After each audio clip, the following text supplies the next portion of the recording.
I'd like to start the panel discussion, and we have four of our members who make up the panel. All four grew up here in Southport. Catherine Huffam, Mike Royal, Donnie Joyner, and Mary Ellen Poole. What we're going to do is ask each one of them to introduce themselves, and in their introduction, they're going to be talking about their, what their life as a young child, and then also as a grown up. But we're going to save the school years where they got into all kinds of mischief and stuff. We're going to save that for the full panel discussion. So I'd like to start with Catherine, please. Well, I'm Catherine Huffam. Unfortunately, I wasn't born at Dozier. That was my mother's fault. She had me at New Hanover, but I got back to Southport as quickly as I could. So I grew up in Southport, attended Southport High School and elementary school.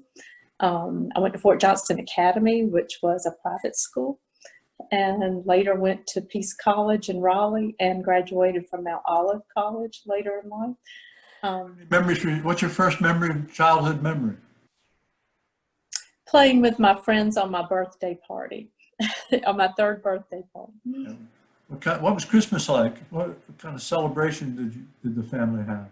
We always had a big Christmas celebration at my grandparents' house on the corner of Nash and House Street, which is now being renovated. My Aunt Sally was a fashion designer and illustrator in Washington. So when she came home, we were the only grandchildren and nieces and nephews at the time. So it was like double Santa Claus. So we always had big meals and lots to celebrate. To Catherine and her mother, Miss Trudy, have donated to the society over the years some really wonderful artifacts and photograph collections from their family, and it's really much appreciated. Thanks. Okay, Mike Royal, would you like to introduce yourself, please? Okay, I'm Mike Royal. I was born at J. Arthur Dozier Memorial Hospital there in Southport in August of 1955. We lived in a little house down on the river. It's still there to this day. I believe George Willis lives in that house now. It used to be part of the quarantine station in terms of the land side of it. We then moved to over on Rhett Street at the site of the former WB&S railroad station. It's the corner of Moore Street and Rhett Street. A house had been built there, and that's really where I have memories growing up there. And, like with probably most children, your world continues to expand. And of course, my first memories are I couldn't leave the yard. I was allowed in the backyard to play, and we had a big, tall, white picket fence, and I could look through the slats. And I remember my first friend was Rodney Melton, who lived about 2 houses down, and I could see through the backyards. And of course, he reminded me that I used to holler, hey boy, you want to come play? And of course, that's how I met Rodney. Rodney was probably one of my earliest childhood friends, and we all grew up on the block there. Bunch of us kids in that area, Jerry Dilsaver across the street on Rhett, Linda Hart, Renee Horn, Hilger, and all the Melton children's, Barbara, Johnny, and Diane and Rodney, and Kelly Johnson lived on the block. And, back in those days, you played all the time with your friends in the neighborhood. We were all over the place. So, of course, the river was only a block away. So when I got old enough to be allowed to go to the river, that's what I was drawn to. Mike, what about your grown-up life? Well, grown-up life, as things work out, as you build your career, it drew me away from Southport, not necessarily because I wanted to, but because that's the necessity when you're trying to provide for your family. But I ended up out here in Austin, Texas, but Southport is still home. It always will be. Okay. Catherine, do you want to speak about your grown-up life? I think we missed that. Well, that's fine. It was exciting. I had a lot of Still friends. is. We roller skated. My best friends growing up, the girls were me, well, Libby Walton, Joan Bomer, Mary Tomlinson. The four of us were kind of together all the time.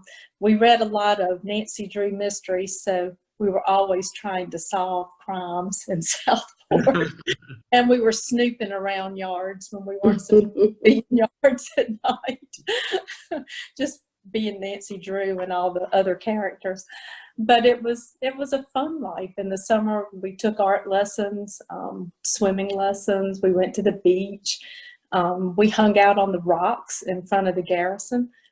The thing to do was to take a picnic lunch on low tide and stay out on the rocks until the high tide came in and left, because we didn't want to put our feet in the water because back then the sewage was leaked into the river. So that was why we stayed on the rocks. But it was fun. We went to the beach, we played, we rode our skateboards, bicycles.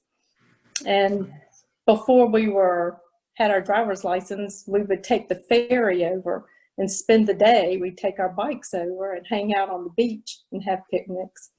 So it was fun. I have a question for Catherine. Catherine, during your Nancy Drew period, did you ever solve the mystery of who was ringing Ruth Hood's doorbell?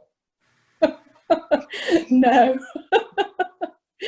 but it wasn't me. It might have been a little kid that lived on the block with her. It might have been you. A confession to me. That's funny. Mary Ellen, would you like to?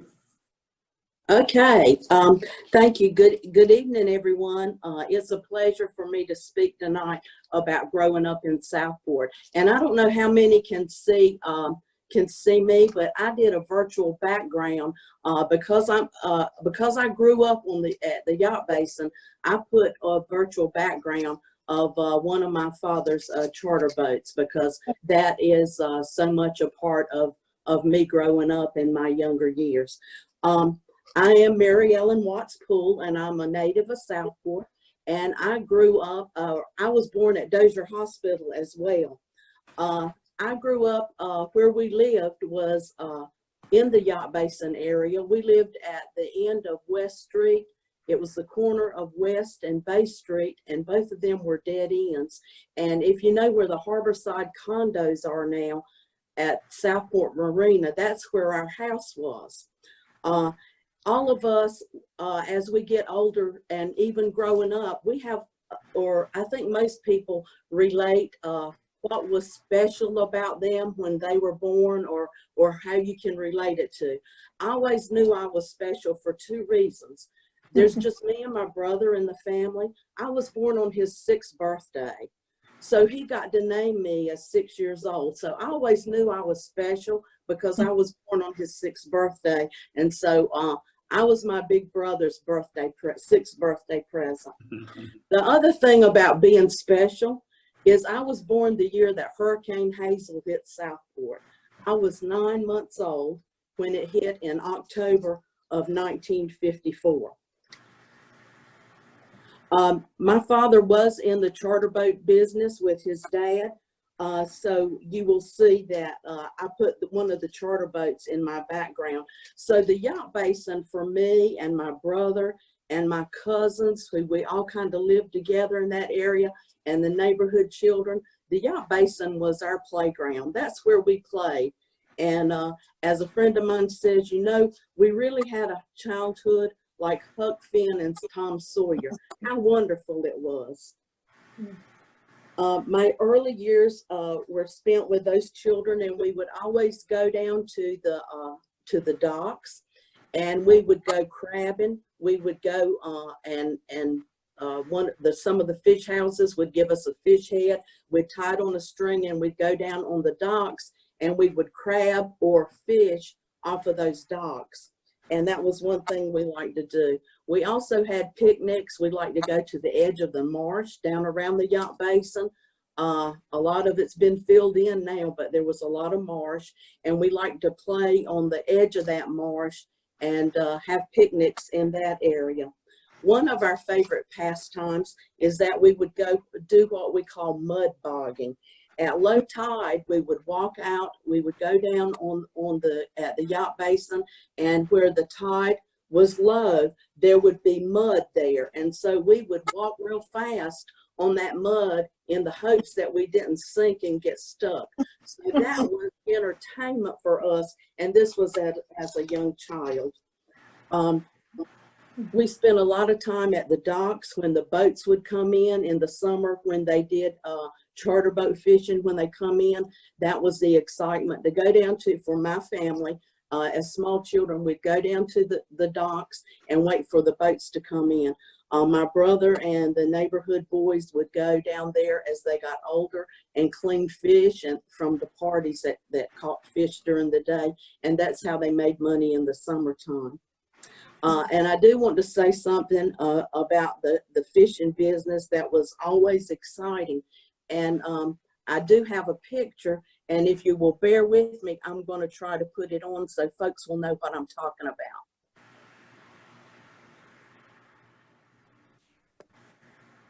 Okay, if you can see it, let's see.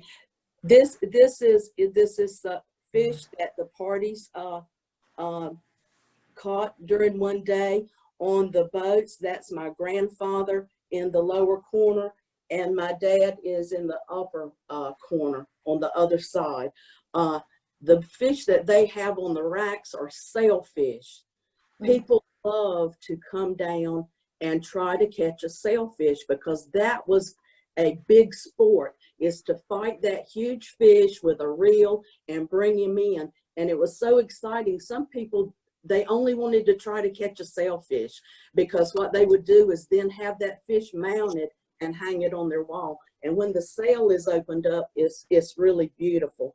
And when the boats come in, if a boat caught a sailfish during the day, one of the men would take his white handkerchief and they would do it up on the line of the boats. So the people, as they come into to the docks at the end of the day, people would see that they had that white handkerchief up there, and they would know that they caught a sailfish during the day. So everybody was happy. The kids down there were happy to see those big sailfish, and because they were huge, but they were even more huge to us. And they were beautiful. The sail was beautiful, and the people who went fishing were happy because they caught one, and the captains and the mates on the boats were happy. That is it about my childhood. As I got older, I did stay in Southport. I was fortunate enough to find a job where I didn't feel like I had to leave. I went to college at UNCW, so I didn't have to leave home. So I went to UNCW and also Webster and Myrtle Beach to get my graduate degree. So I never ventured far from home for that purpose. I did have in recent years to travel just for fun, but not to live. I did work for the federal government for 39 years. I had a 39-year career, and I worked at Military Ocean Terminal Sunny Point. And I always say that I had the opportunity to live anywhere in the world that I wanted to with my job, and I always decided I would stay in Southport. So that's what I have, and thank you very much. And I look forward to answering some group questions with Catherine and Mike and Donnie. Thank you, Mary Ellen. That was great. Thanks very much. Yes, sir. Donnie Joyner, do you want to pitch in now? Yes, sir. Can you hear me? We can. Okay. Now we can see you too. All right. Well, thank you. When I'm a refugee from Wilmington, North Carolina, but I grew up here in Southport. I lived on Jabbertown Road, which is different altogether.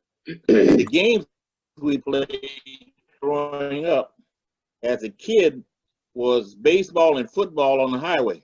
And that was very fun because you had a lot of fun to watch out for the cars as well as everything else. Now, some of the things I remember, Hurricane Hazel, I was 5 years old when Hurricane Hazel hit. I remember going to BC, everybody's house, most of the blacks where I grew up at, we had shotgun houses. Anybody familiar with a shotgun house?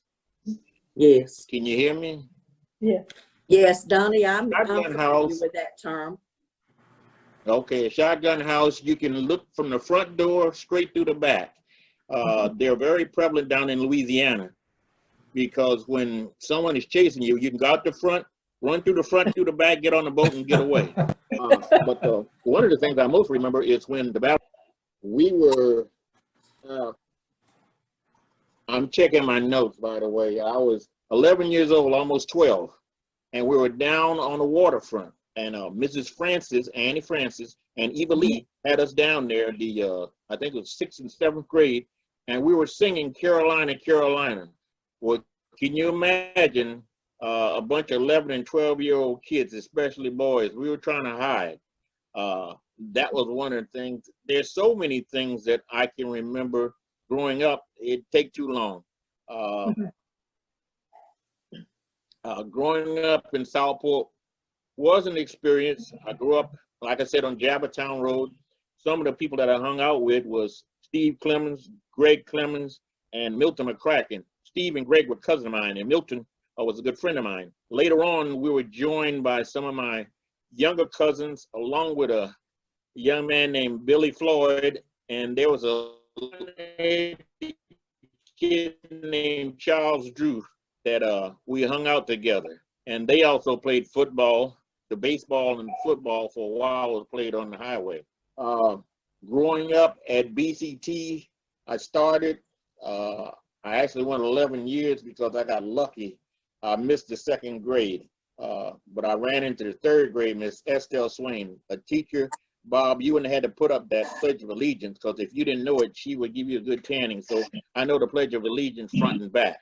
Some of my other teachers were, let's see, one that, Miss Annie Francis. She was one of my favorite teachers. And then there was Anthony Davis in high school. And from after high school, I went to Cape Fear Tech, which is now Cape Fear Community College. And let's see, I left Southport in 72 for a short period of time. I went to Texas, California, and a few other places. I came back. Southport is a very intriguing place, and it's a place that anyone who's ever lived here will want to come back, because when Brian and Root moved here in the 70s, a good portion of the people that worked at that nuclear Texas wound up staying here. And I'm happy to answer any questions you have. And like I said, forgive me if it cuts in. I tried plugging it up and it got worse. Bob, real quick, can I? All right, go ahead. Since I was the first one, I wasn't really prepared. I did Okay, want to go say, ahead. I grew up on Atlantic Avenue in the house that Susie Carson bought after we moved out of that house. My first job out of college was a legal secretary, and I worked with Susie Carson for 5 years. So I had quite a connection with her. And then I worked with Carolina Power and Light for 16 years. And then worked with Liberty Home Care in Wilmington as a personnel and safety rep and nurse recruiter. Worked for Dozier for 5 years and became a realtor. And that's been the last 15 years of my life. So. Thank you, Catherine. Thank you. Catherine, you mentioned Susie Carson, and you're reminding me that I saw on I believe it was on Facebook that this year 2020 would be Susie Carson's 100th birthday, and it's I believe it was like May 22nd, so it's right around this time. So Susie was the co-founder of the society, And the other co-founder was a woman by the name of Eleanor Smith that you knew well. May 24th, just a couple days from Susie's, would have been Eleanor's 98th birthday. I just wanted to mention our co-founders on their birthdays. I don't remember the exact date, but it was sometime in the mid 70s, around 76, 77, when they started the society. Is that right? 76, the bicentennial year. Yeah. That's right. Just each of you did talk a bit about your early school years. For the folks who went to Southport High School, can you explain to us how you started high school in the first grade? Catherine, you're up. Okay, I'll have to go first. I went there in the first grade. It was grades 1 through 12, and it was special. And I was so excited because after the sixth grade, the junior high was upstairs, and you really it was very special to be up there with the high school students. And unfortunately, that year the school burned, so my dreams went up in smoke. But Mike was we were in a 7th and 8th grade combination that year, and Annie Francis was our homeroom teacher and our Glee Club director. And after Southport High School burned, then we integrated with Brunswick Training School, and it became Brunswick County Southport High School. I think that was the name of it before South Brunswick was open. Okay. Mike Royal, what's your explanation of that whole period? Okay, going to school at Southport High School is a wonderful memory.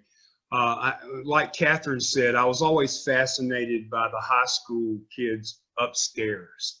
And you you're in elementary school, we were all downstairs, and you always kind of dreamed of that day you could go upstairs, Other than being sent upstairs on a few errands, it was like foreign territory, very unique. And I really enjoyed it. And, like I've mentioned before, my first grade teacher was Miss Norman, and she was also my mother's first grade teacher. And, so there was a lot of history and a lot of things that got passed on from year to year. And then of course, we did get to go upstairs in junior high, but it was kind of a brief encounter because the school burned in January of 1969. And, we all probably have memories of going down there. I stood across the street between the Methodist Church and the Masonic Hall, watching the firefighters try to fight the blaze, hearing shotgun blasts go off where a member was trying to keep the windows from blowing out onto the firemen. He was going ahead and pre-shooting out the windows, and it was really a kind of a traumatic experience. And then after that, they had to decide what to do with us. And, we went to the Baptist church. There were some small classroom buildings that weren't connected to the school. Some of us were in there. Some went over to the Baptist Assembly to go to school.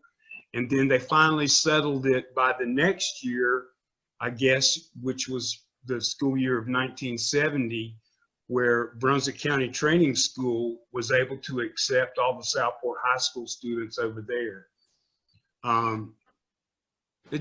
Southport High School also was very proud with their sports. They seemed to have a lot of basketball championships and things like that. So this is for people that grew up in Southport. they played 8-man football, or maybe it was 9-man football. I can't remember now, but it was not a full football team because they didn't have enough going out for the football team to have 11 players. Okay, of school, I went to Southport High School when I started school too, but I can tell you, I was not excited like Catherine and Mike were. I did not want to go to school. Miss Mary Lee Norman was my teacher, and since I was the youngest of the family of cousins and my brother, I was the youngest, and they all let me know that when I went to school, I was gonna, Miss Norman was gonna straighten me out, and that she would be spanking me, and I would be a different child. So I did not want to go. So for, my mother said it was probably about 8 or 12 weeks. Every morning when she took me to school, I cried. I cried until I threw up every morning. And my brother, who was now 13, had the job of taking me to the door. And he would take me to the door and tell me, okay, now go in, quit crying, and you need to stay here. Well, I would scream and cry and follow him down the hall, screaming his name. So I know he was mortified, but that was what, how I was in the first grade. But after a while, I decided I would like it. And after that, it was good. Miss Norman always said that I was the only child. And by the way, she taught Mike and his mom. She taught my dad as well. She said I was the only child she had ever had that she thought could make it in Hollywood, because at that time they didn't have the term drama queen, but I think that's what she meant about me. But even as an adult, I would see her and she'd say, oh, here comes Mary Ellen. You're the only child I ever thought could make it in Hollywood, because you sure put on a show when you would come to my classroom in the first grade. So I went through the years at Southport, and then when I was a freshman is when the school burned. And like Mike said, all of the town stood around while that school burned and watched it, and it was very emotional. We had, I was a freshman in high school, and the rest of the year, the high school took classes at the Baptist church in Southport. And then the next year we were combined, and that's where I finished school there. I also, I'm going off on another tangent, because we went to a lot of basketball games and football games, mainly basketball.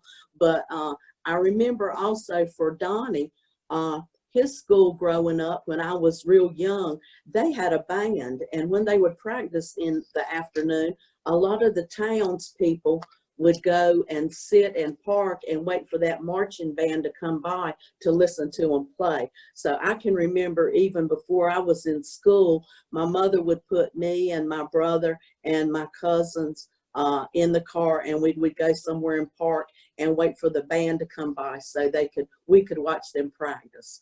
Because they were a marching band, and it was pretty exciting for me. And I guess that's all I have. Thank you. And I never skipped school, Bob, so don't ask that. Okay, Donnie, you went to BCT. Was BCT also first grade through 12th grade? Yes, it was. Now you got to remember one thing. In 1960, school year, they changed the name from BCT to BCH, Brunswick County High School. So what was it like being in elementary school with all those big kids around you? Well, it was sort of like Southport High. Southport High had upstairs. We were on the southern end of the school, and the high school kids was on the northern end. We were on the southern end, they were on the northern end, but the thing that struck fear in most elementary students was Miss Estelle Swain. Had nothing to do with high schoolers. We could handle high schoolers. Miss Estelle Swain was the one. That lady did not play at all. And I tell you, she was a third grade teacher. And what happened, 15 of us, including Judy Gordon, were sent to the third grade classroom because the second grade was so large that year. And after we saw how she did those third graders, we decided, at least 10 of us, that we were not going back in another year. So that's why we were able to skip the second grade, go right to the fourth. 1 year from Miss Estelle Swain, that was enough. Catherine and everybody, I have a couple kind of like He's been very starter good. questions. if you will. Like, Catherine, what's the funniest thing that ever happened to you when you were in school? Yeah. When I was in Girl Scouts, Mary Tomlinson, Joan Bomer, Libby Walton, and I left the Methodist Church, which is where we had our meetings. And Southport High School was directly in front. And Annie Weeks, who was Mike's aunt, I believe, is that right, Mike? That's right. She was our fourth grade teacher. I think Mike was in my fourth and fifth grade combination. But we looked outside, and the only two cars we saw at the school were Miss Annie Weeks' car and Miss Lingle's car. And we were scared of Miss Lingle, and we were being the Nancy Drew girls. So we walked across the street, and you could climb up on the side of the building and look in the classroom, and Miss Weeks wasn't there. And the coat closet was directly behind the classroom, and it had a window as well. And her pocketbook and her coat were there. And we just knew that Miss Lingle had hurt her in some manner. So we ran around to the cafeteria and got Miss Maisie Willis and Miss Mamie St. George to open the door for us so we could run down the hall and scream for Miss Weeks. We were scared something had happened to her. And here comes Miss Lingle with a broom. And she chased us down the hall. We ran in the girls' bathroom and hid up on the toilets with the door shut. And finally she left. Well, we just knew. We went back through the cafeteria. We beat on the door for Miss Maisie to let us back out. We knew the next day we were going to go to the principal's office and get a paddling, because that's what Miss Lingle would have sent us to. So Libby was so upset about it, she couldn't even go to school the next day. But we got back to school, and Miss Weeks smiled at us and hugged us and told us that she was very appreciative that we loved her so much. So it was embarrassing and funny at the same time. Yeah. So I have a story that's kind of embarrassing, but ends up being a little funny. It was in first grade with Miss Norman. We were allowed to go to recess, but we had to play again between the Methodist Church and between the Masonic Hall. And we were given strict instructions not to go around the Masonic Hall on the side where the park was located. Well, you know, you're out there and you're playing tag. Next thing you know, you're on the other side of the Masonic Hall. And we all got in trouble. There was probably about 7 of us. She marched us into the classroom. She had us standing up at the front. She was going to give us all a paddling. And we're in line, and she goes to look for her paddle. And while she's looking for her paddle, the first boy in line, who was Shelton Kaysen, decided he was going to get out of it if he could by crawling underneath the tables. Now we're in the front of the room, and his seat was all the way at the back of the room. He literally crawled under the tables all the way and worked his way back to his seat. And all of a sudden he pops up in his seat. And by that time, Miss Norman had found her paddle and came back up and was grabbing the next boy in line. And he was trying to get the words out that Shelton had gotten away. But before he could say anything, she started paddling him. And Shelton got away with it. Nobody told on Shelton, and she never caught on that Shelton got away with it. That's funny. Another Miss Norman story in 1961 was when I was in her class. I won the twist contest. So I just wanted to let y'all know how good of a dancer I was going back to 1961. Play a little chubby checker for you. Exactly. Right. And Mary Ellen? Nothing funny ever happened to you? No, I can't remember anything funny happening to me. You asked us the other day what was something embarrassing that happened. I don't know if anything ever embarrassed me, but I guess one thing I could say that I remember was when I was in high school, and some of us decided to skip school, and we were going to walk to a friend of ours' house whose dad worked during the night. So we knew he would be asleep and we knew we could get his car. So we left school and we were going to walk the back roads to his house. Well, we saw one of the teachers coming in the student driver car. So we didn't want to be caught. So, you know, it was close to the school, was a real wooded area. This was at in high school at the location where the community college is now. And there was a lot of woods over there. It wasn't built up like it is now. And I remember we went in those woods and kind of hid behind some trees and stuff. But the problem was that I had on a red blouse that day.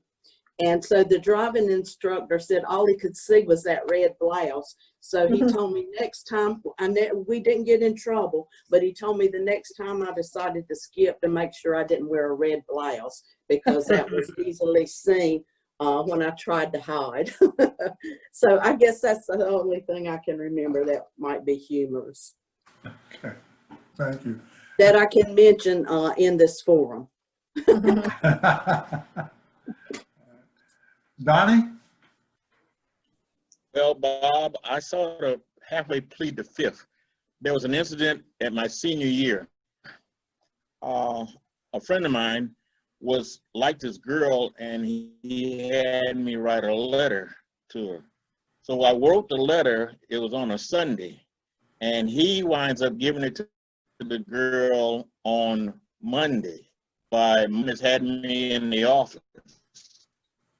And so first thing I did, I denied it, that I didn't write the letter. I don't know nothing about it. And then he told me the gentleman that I wrote the letter for had already told everything, and to get caught your senior year by Mr. Cabinet, that was an embarrassing moment. And my good friend, I won't mention his name, Charles Moore, I never forgave him for that. But that was probably the worst that I had.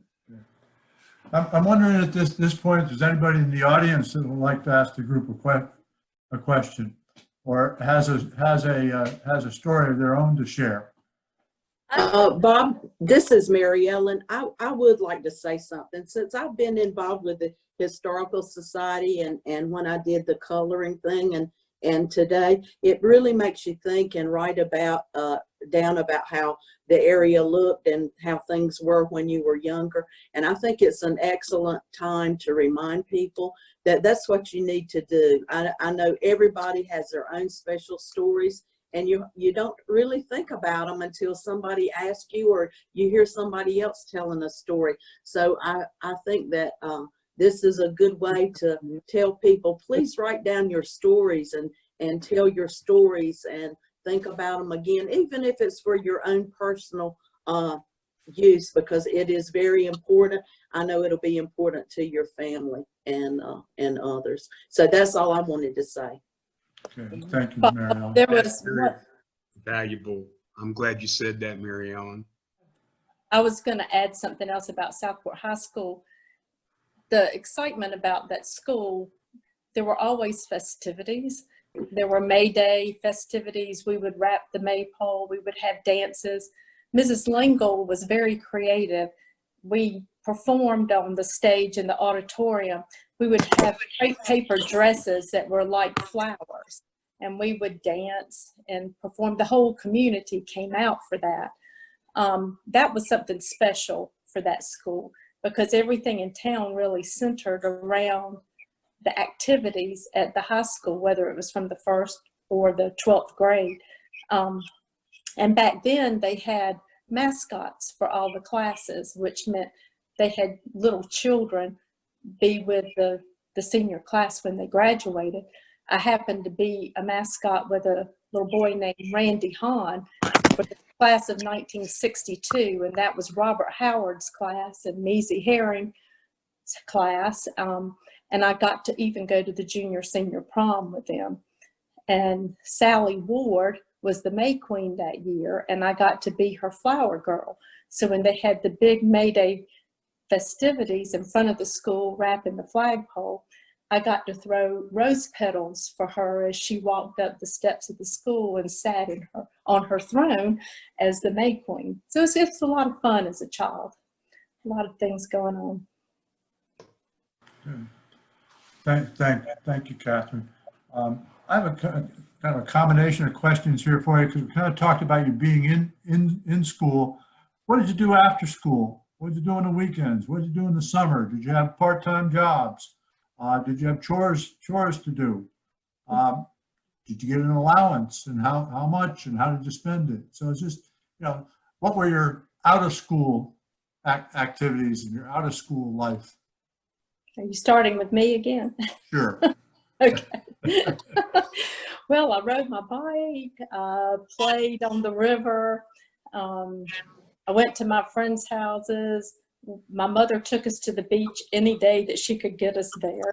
When we didn't go to Yopon Beach, which was really cool because they had a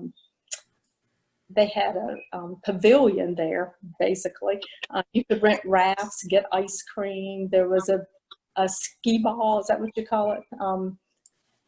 Anything you wanted to do right there on the beach. And if we didn't go to Yopon Beach, we went over to Boiling Spring Lakes to the swimming area, which I think is on Spring Lake Drive or Spring Lake. But we took swimming lessons, we took art lessons. We had a fulfilled summer. We traveled. My grandfather's family was from Fernandina, Florida. So we would go there quite often, or we would go to the mountains. There was never a dull moment. I did have chores. I don't think I got an allowance, but I babysat. I made 50 cents an hour. So but that was my summer. You left out ambassador camp. Oh gosh, yes. How did you remember that? I went to Just popped in my ambassador head. camp. I went to ambassador camp in the summer up at Lake Waccamaw. So A lot of us did. yeah, What was ambassador camp? it was a non-denominational camp. I went there as a camper, and I also went there and worked in the summer. It was volunteer, but I loved it there. I had a lot of friends from Whiteville, Elizabethtown, Clinton. A lot of those children came to ambassador camp. Of course, I was Catholic, and this was non-denominational, and but they didn't care. Catholics were a minority in Southport. I went there too, probably about 3 years in a row. I was never a counselor, but I did go there. It was fun. It was, yeah. I learned to water ski there, and made lifetime friends there. So Libby Walton and Stephanie Helms, the three of us would go together. So Yeah. we always had a good time. I know you mentioned you did have a job, or you made, I don't know if it was a regular job, but you made money on the waterfront. Tell us what that's about. You know what Mary Ellen mentioned earlier about hanging out the children or the kids when they became of age enough where their parents will let them go down to the river or to the yacht basin. I was one of those kids I stayed down there all summer long, and I was one of the ones that cleaned the fish for the party boats. It wasn't like it was a job, because, you had to, you never knew if you were going to get a chance to clean the fish, because that was up to the parties. But you would go and you'd stand on the dock when the boats would come in, and you would ask, hey, do you want us to clean your fish? And they would hire you. And I can remember, we kind of broke the fish down into 3 categories. Bottom fish had a lot of scales, so we charged more for bottom fish. More of the fish like king mackerel and Spanish mackerel, you didn't have to scale them, so they were a little cheaper to clean. And then there was the type of fish like what we call the dolphin, but when I say dolphin, it's the fish dolphin. You had to skin that fish to clean it. And so we would, ask to be hired. And this is something that several generations of young boys did. The older boys, by the time they got interested in cars and girls, they would leave the yacht basin, and then the younger generation would take over. It was sort of like a hierarchy. and you never knew if you were going to get a chance to clean for that boat or not. It just depended on if one of your buddies got there first, or if the party even wanted their fish to be clean. And then, of course, you picked up odd jobs. We might be painting boats. We might be, scrubbing decks. I can remember painting outriggers for the shrimp boats. Just different things that you could get hired just for the day, just for day labor and stuff like that. It's just a wonderful experience. It's a wonderful thing to remember all those years. And then, when it was a high tide, we would go swimming in the yacht basin. We would be diving off the shrimp boats, and just all of us, probably 20 of us guys, and occasionally some of the girls would join in with us. It was just a fun time. I spent every summer, and you mentioned things that we might do after school. I can remember a period of time, based on the timing of it, I would rush home from elementary school to turn on Dark Shadows, the TV show. And then later on, when I was probably about 12 or 13, I actually had an evening paper route. I'd deliver papers. And of course, I inherited that paper route from Rodney Melton, and Rodney inherited it from Greg Brand. So back in those days, the Wilmington Star News had an evening paper, and we would deliver the paper. Thank you, Michael. Yeah. Mary Ellen? Okay. Was it- Same question, or Yes, ma'am, same question. let's see. School. Catherine, talked about school and all of the activities there. It was a community activity, a lot of stuff for people to do in all of the plays and the singing and things we did. In the summer, a couple years, I think I worked as a waitress at one of the restaurants. I didn't ever get an allowance.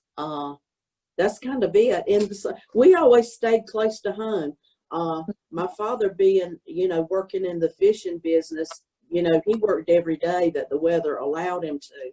So we didn't go on vacation. Our vacation was, my mother would put me and my brother in the car and take us to visit her mother in South Carolina for the weekend.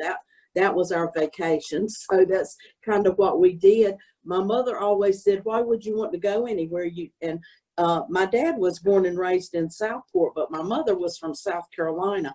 But it was my mother who always told us, you live in Southport. Why would you want to go somewhere else? Nowhere else can be as beautiful as here, and there's always things to do and see. So why do you want to go anywhere else? So we really didn't go anywhere else.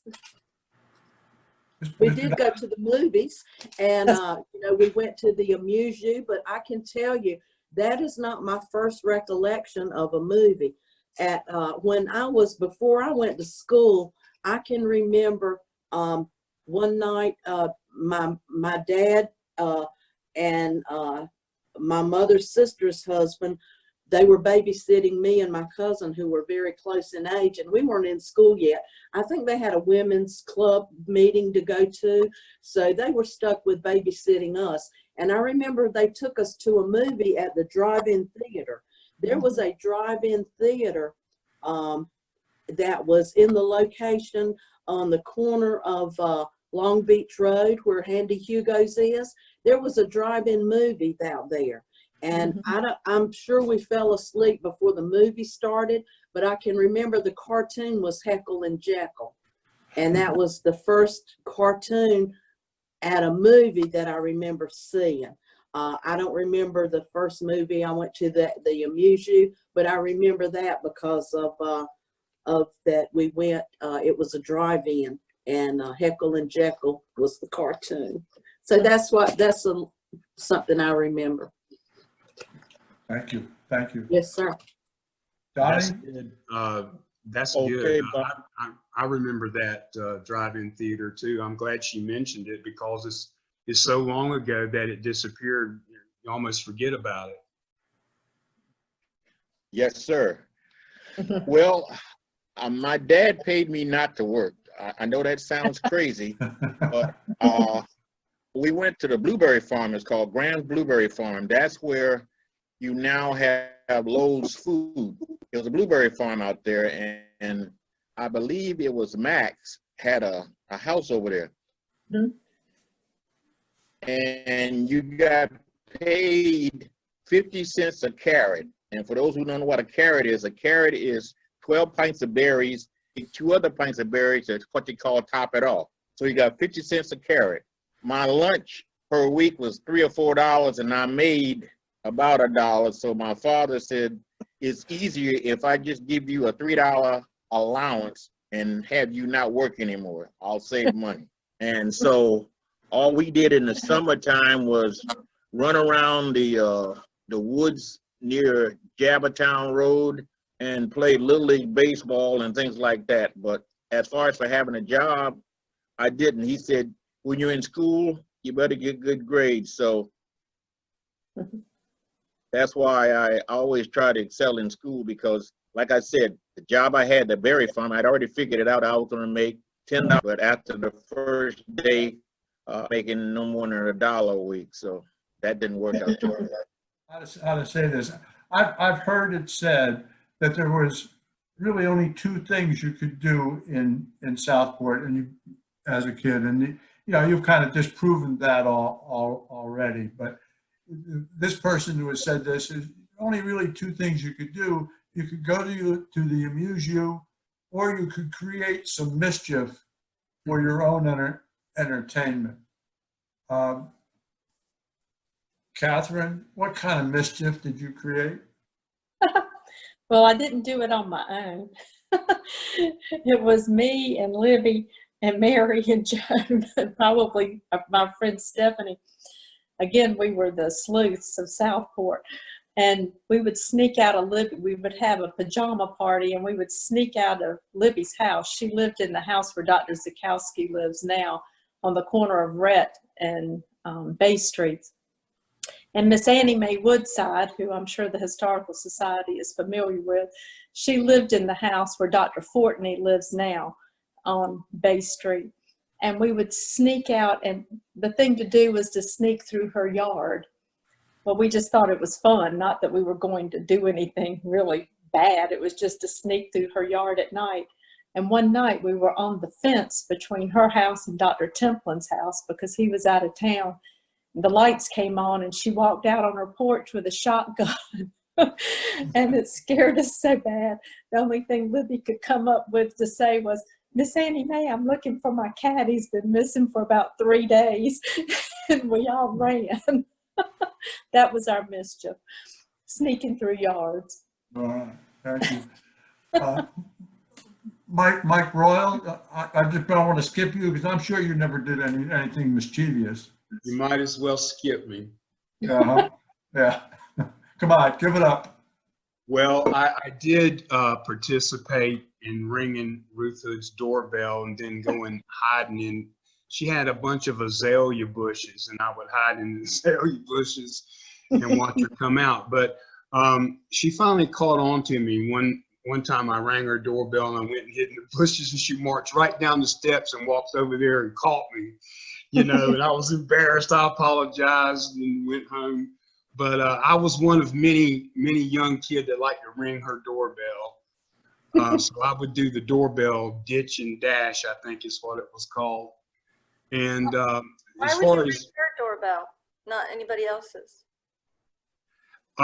She was a teacher.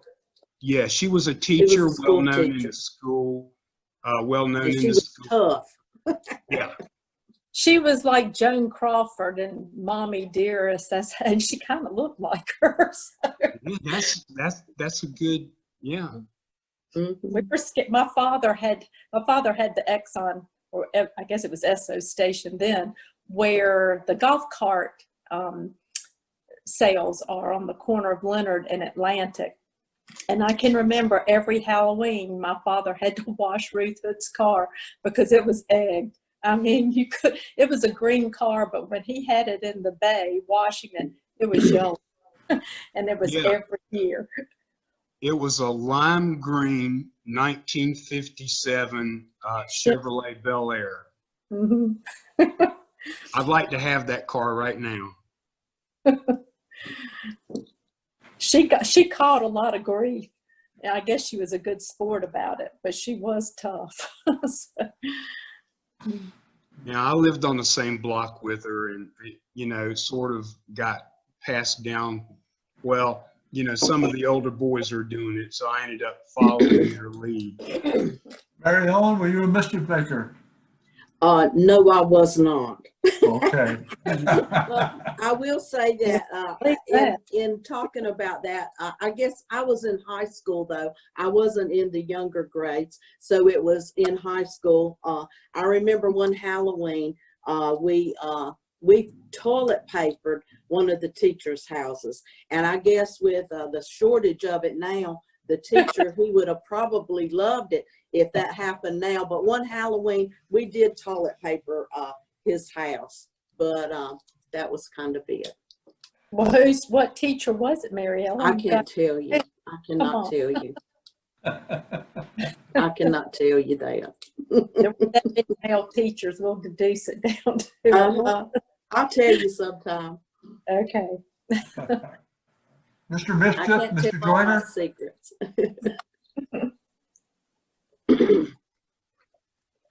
Well, mine was a little different for anybody, especially people in Texas, have heard of a cow chip war. Well, my cousin Steve and Greg, their grandfather was Sam Jackson, and he had cows. And so every once in a while in the summer, when we got bored playing what we call two-man baseball, because there's only four of us, we would go have a cow chip war. And every once in a while, one of us would get one that was semi-dry.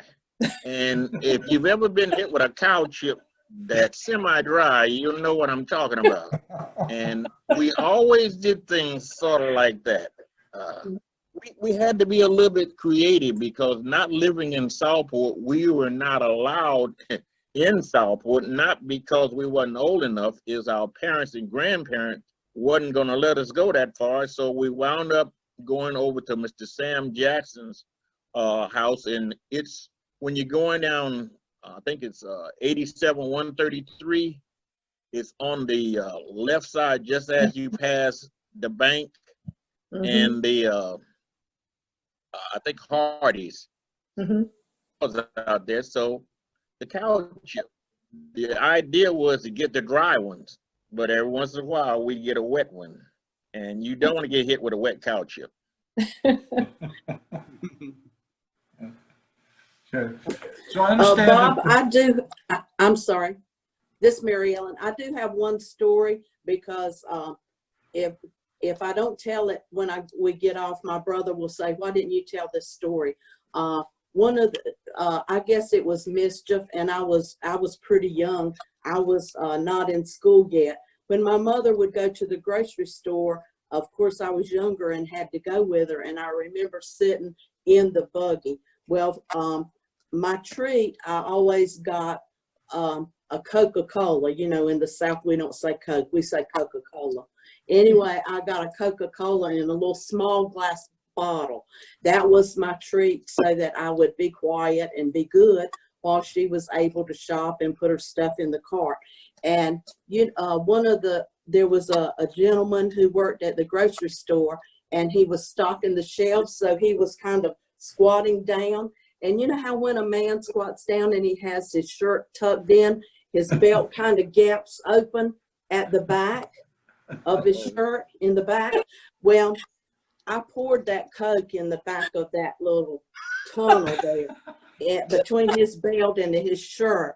And my mother said he jumped about 20 feet when I poured that Coke in. So kind of the story. And up until that gentleman passed away, every time he would see me, he would say, I hope you don't have a Coca-Cola with you.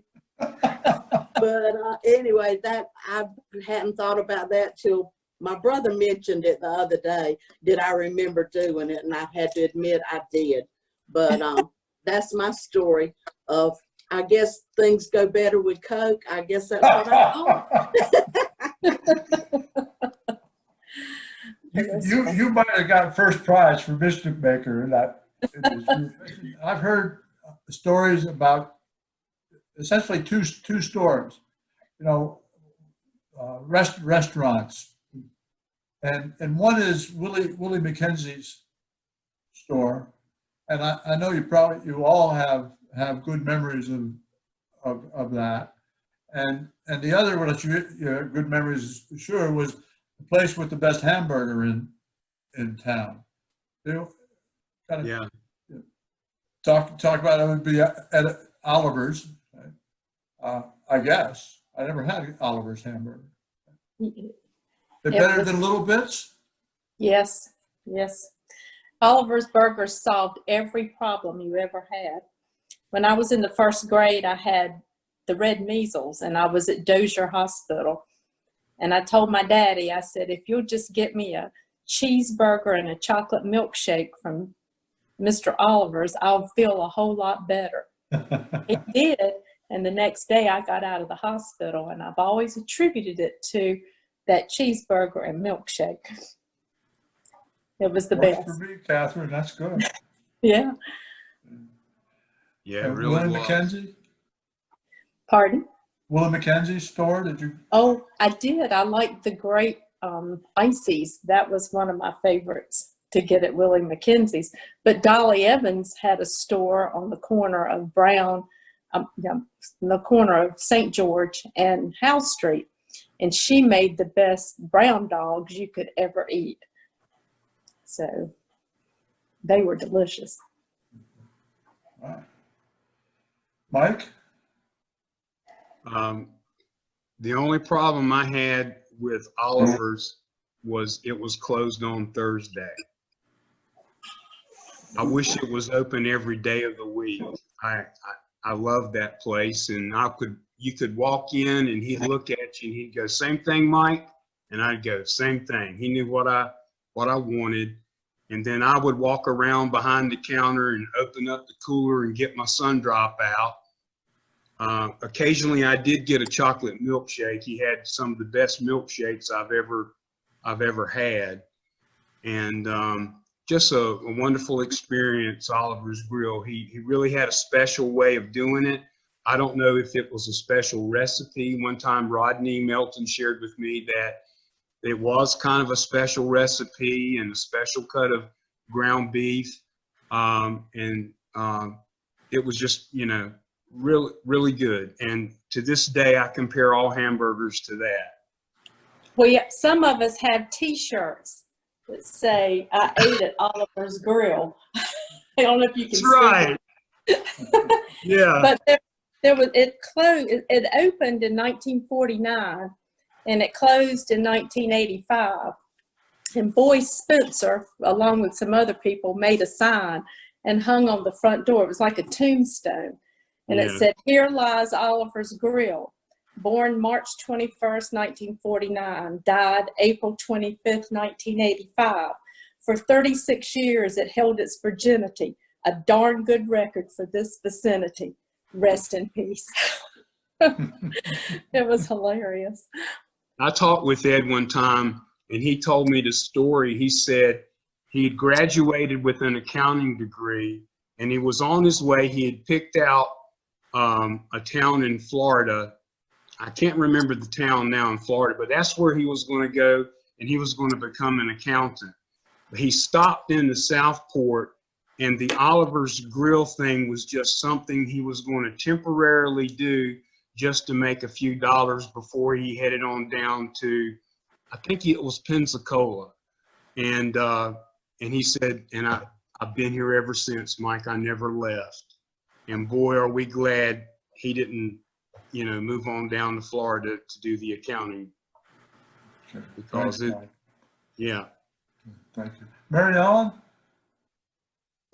Okay, I will agree. Oliver's was good, but when I was younger, because we were around the waterfront a lot, Lewis Dixon had a restaurant right there across from where my dad had his charter boats, and we would like to go in there and get some French fries and or some hush puppies, and Max Cafe that was on the water where Oliver's restaurant is today. I remember even at Halloween, sometimes if you would go in Max and Lewis's, they'd give you a bag with some hush puppies in it for trick or treat. And I know sometimes we would go and get a bag of hush puppies, and they were hot right out of the hot grease, and we'd put them in that paper bag, and it'd have grease all on it, and then we'd pour some.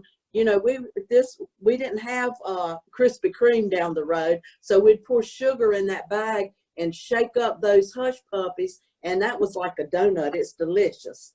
But that's what I remember doing at the restaurants. Of course, Oliver's was good, but there were other good restaurants and very good seafood.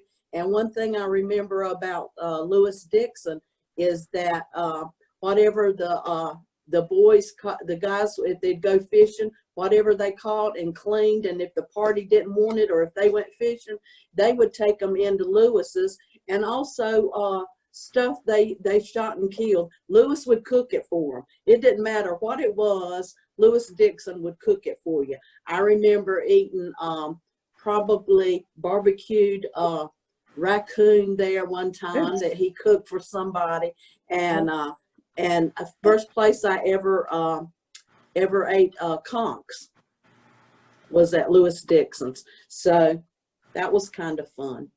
Thank you, Marilyn.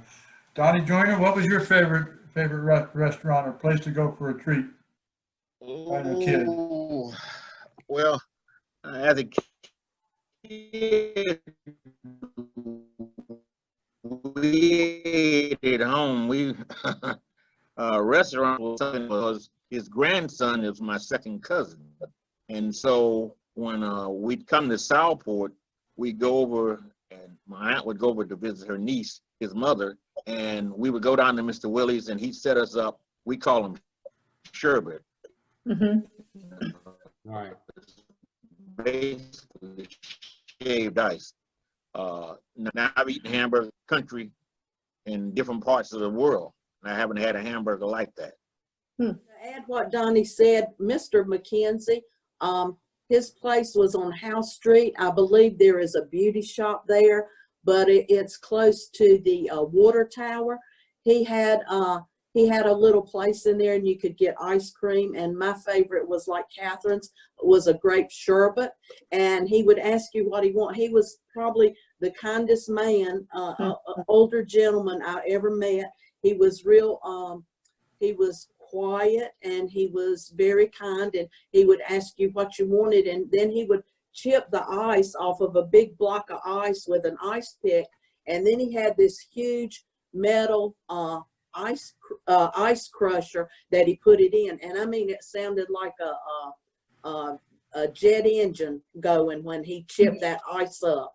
And I know he made all of the syrups himself, but that was a good place to go. It had a real great feeling when you walked in the door. Anyone have a question for the panel? So we're gonna, it's getting that, it's a little bit, it's after 8. We've been at it for a solid hour or so. Let me ask each of the panel members if they have a story that they wanted to share, but I didn't ask the right question. Catherine, do you have another story you'd like to share? I think what was really, I think I was in the 9th grade, may have been 10th, Mary Ellen will know, but when they brought the Eagle down from the Coast Guard Academy, they brought the cadets down to Southport, and they, the ship was, what is the right word, moored? What do you call it, Mike? You know, when they docked, yeah, at the city pier. And all of the young girls in Southport who were at least 14 or 15 and above were invited to a midshipman's ball at the community building. And then that was the old USO building. It had not burned. So it was a smaller building than what's there now. But it was such a great thing because all of us went to buy our formal dresses, and we got to dance with the cadets. And later we went out with them and played tennis and got to know them a little bit better, walking them around town. But that was quite a highlight for Southport girls, and everybody was invited. Of course, my mother said she wanted to go, but she couldn't. She probably would have had a better time than me because I was fairly Your shy. mother has shared stories about going to the USO dances when she was a child. Well, she used to sing for the sailors. So. But anyway, it was fun. Did you go, Mary Ellen? Yes, I did. Yeah, I thought you. Yeah, You I can did. probably add on to that story, but Yeah, you covered it perfectly. well, it was a lot of fun for the young girls in Southport. It was. Mary Ellen, do you have a story you would like to share? You know, I didn't, but I just remembered one that we touched on briefly the other day. When I was in the first grade, the USS North Carolina was brought to Wilmington. And I remember the school kids, we took milk cartons and covered them with paper and decorated it. And that's what we used to collect pennies. And that money was sent into the state to bring the USS North Carolina to Wilmington. And I remember I was in the first grade, and our teacher, Miss Norma, took all of us, and all the other teachers took the children in their class too. And we went and sat on the garrison lawn while it went up the river. And so I remember that at that time, little girls couldn't wear pants to school. And I remember sitting on that garrison in a dress, and the sand spurs got in my little hiney down there. But I remember at the waterfront, that was a big day, and everybody in town, you know, went down there and watched it go upriver. It was quite exciting. Thank you, Mary Ellen. That is a good story. Like Mike Royal? I guess I'd like to mention participating in Little League Baseball. You can probably only name about 3 or 4 people, and you've got the whole history of Little League Baseball coaches. It was just a wonderful experience, and the same people kind of stuck with it for years. Foxy Howard comes to mind. Gene Russ comes to mind, George Parker, Billy Drew, Earl Elwood. Those are all men that took time to teach us kids how to play baseball. And back in those days, really all Southport had was a Little League baseball team. You didn't have football in terms of Little League sports or a Little League basketball. You didn't have soccer, but you did have Little League baseball. And I got a chance to play, and it was a good experience. I played at a time when I can remember the first girl played on one of the teams. Her name was Stephanie. Her name is Stephanie Stiller, and I remember she almost struck me out one time. And the thing that's kind of unique about that time period, you had to make the team. If you didn't make the team, then you didn't get to play that summer.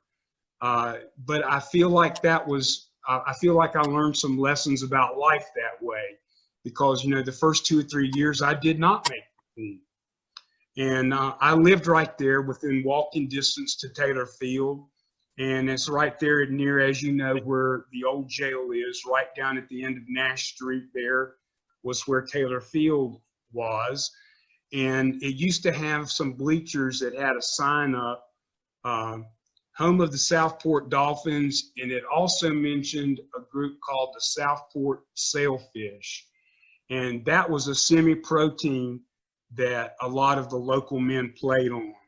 And I don't know if anybody remembers that, but that was a part of it at Taylor Field. Okay. Thank you, Mike. Donnie? Yeah, I'm actually old enough to remember a lot of that, and some I don't want to even mention because it'll give away my age. Like I'd say, you know, I enjoyed this. I apologize for the unstable connection, but Bob, what I want you to do is send me those questions. I'm gonna put it on a video, everything, and I'll send it to you, and we can put it on website for the Historical Society, but it was a different time and a different era. Mhm. You're right. Well, that sounds like a plan, Donnie. Appreciate it. Bob, we should Yes. probably close with who were the characters that we remembered most growing up. Some of us would remember Pot Liquor. It was a dog who laid in the middle of Moore and House Streets. There was one stoplight in all of Brunswick County, and it was at that intersection. And Pot Liquor he was a town dog, and he would lay under that stoplight. He actually belonged to Dickie Aldrich, and then Foxy Howard took him, but he belonged to everybody. He was quite a character. That's my character that I remember. Thank you, Catherine and Mike and Mary Ellen and Donnie Joyner. Thank you very much. I think it was a good time, relaxing, and we had some fun. Before we leave, I have forgotten, and I was thinking I would like to ask if any of the new members that are with us, I'd like to ask them to introduce themselves, so we get to connect a name and a face. Hi, Bob. Yes.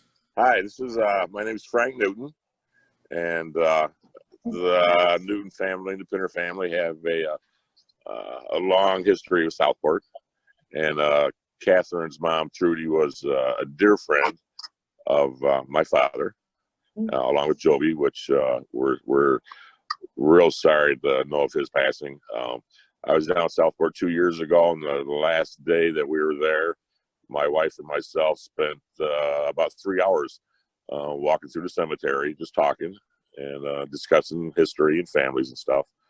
And I'm glad I'm back with the Historical Society. I was with them back in the late 70s, early 80s, and then my career took off and kind of separated, but now I'm retired and back as a member of the Historical Society. And tonight was a great night listening to everybody's stories. And I can imagine those 4 people growing up in Southport by their stories. So thanks to everybody. Thank you. Thank you, Frank. I appreciate your participation on our Facebook page too. I'm Jane Starren, and I grew up in Southport, as several of you probably remember. Maybe some not so great episodes. And let's see, my dad was a river pilot, and I left I was in high school when I left. But I was in Mrs. Hood's classroom, and she was never bad to me. I will say that. I hung around, I don't know if you guys know him, but Jerry Dillsaver and Joe Feek, Troy Davenport, Leslie Collier, well, Zachary then, Ann Sutherland, Gregory. Those are my cohorts. Jean, your mother was a scout leader one year. She was. She also did a lot in the garden club. Yeah. So anyway, I'm just glad to have you guys on Zoom so that I can actually interact with people again. It's a little hard from up here in Dillsburg. Okay, thank you, Jean. Thank you very much. Hi, I'm Chris Naveau and husband Michael Naveau. We're new to Southport and new members, and thanks to you and Liz have enjoyed and Linda have enjoyed a number of the programs the last 6 weeks as we've sheltered in place, but happy to be here and feel like we know so much more and look forward to meeting everybody in person someday. Okay, looking forward to meet you as well. Thanks very much for joining. Thanks all for joining, and